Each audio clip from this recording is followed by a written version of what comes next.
تہجد از invite only. جس کو اللہ سبحانہ و تعالیٰ توفیق دیتا ہے وہی تہجد پڑھ سکتا ہے، ورنہ میں ایسے لوگ جانتا ہوں جو ساری رات جاگتے رہتے ہیں، یا وہ ان کی آنکھ کھلتی ہے اور وہ لیزی لیتھارجک فیل نہیں کر رہے and they wake up but they don't have the energy to pray tahajjud. Why?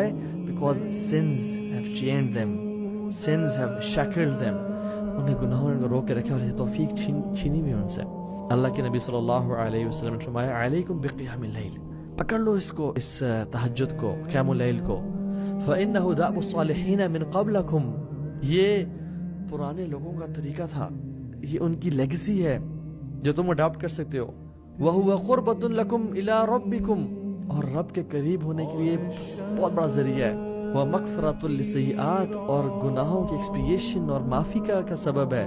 تم پریشان ہوتے ہو اپنے گناہوں سے، علیکم بقیام اللیل. وَمَنْهَاتٌ عَنِ الْإِثْمِ، اور گناہوں سے روکنے کے لیے، اپنے نفس کو کنٹرول کرنے کے لیے. رات کا اٹھنا نفس کو چلنے کے لیے بہت کافی ہوتا ہے.